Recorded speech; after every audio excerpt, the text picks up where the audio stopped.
Today's video, rebuilding this super heavy NP205 transfer case for my orange 84 K30 square body. So here we've got two 205 transfer cases. This one is obviously not entirely complete, but the case itself is in much better condition than this one, which is complete. So we will be taking both of these, combining them into one, and this will be the transfer case for my K30 square body.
So we got transfer case one torn apart.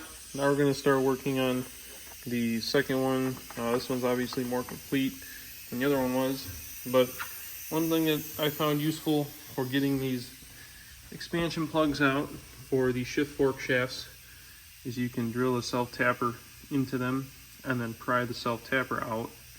and that'll pull the expansion plug out and expose the roll pin that needs to be punched in order to pull those shift shafts out.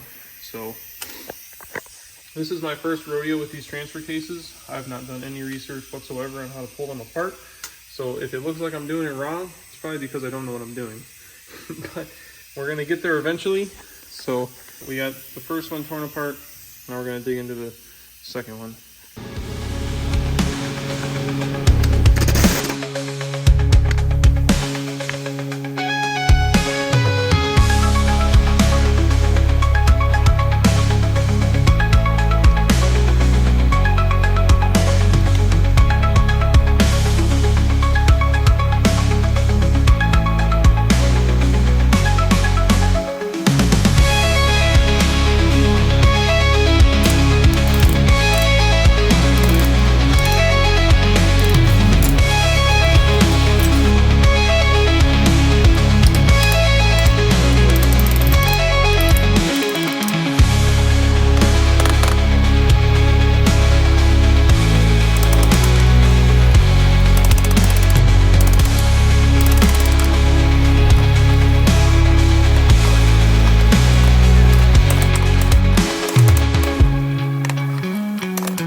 So we got both of these transfer cases stripped down.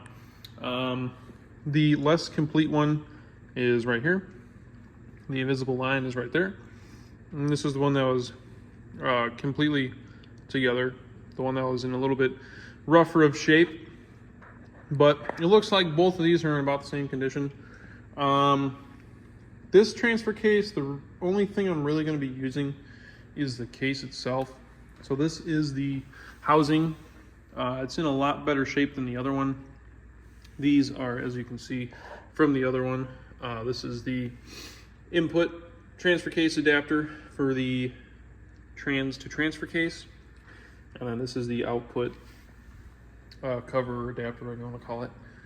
Then we have the yokes. This is a face mount or a flange. And then here's your yoke for the rear drive shaft. This one's for the front.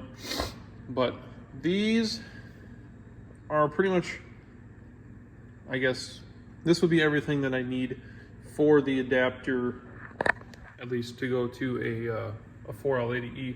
So it's got the 30 spline input right here for the transmission. And then, yeah, everything looks pretty good. These transfer cases are usually like pretty stout. They're bomb proof, some may say. So nothing really has to be replaced, but I took it apart so that I can clean everything up. The aluminum I'll make nicer, and then the case, the actual cast case and the covers, as well as the adapter, I'll end up painting, and then just end up resealing and gasketing everything, making sure it doesn't leak. Like I said, everything looks pretty good. It just has to be cleaned up and painted and resealed. So when it's all said and done, it's going to most likely look identical to this transfer case here. This is the one that my dad rebuilt for his truck. As you can see, it is in really good shape. Looks like it's brand new dang near. So yeah, he put it together. Pretty much all the parts that I used were the same, except for this yoke in the rear. Mine is a yoke, this one's a flange. So, and then he also has a billet PTO cover, which I'll probably end up buying. And then he also used stainless steel hardware, which is, again, probably something I'll end up doing too. But as you can see, it's nice and clean and freshened up. So it's kind of what I'm going for as well. So that's going to be about it for this video. I'm going to end up cleaning up some of these parts. I got to order some parts for it, the seals, hardware, all that. After that, I'll make another video of the reassembly and we'll go from there. So that'll probably be the next video on the transfer case. So stay tuned.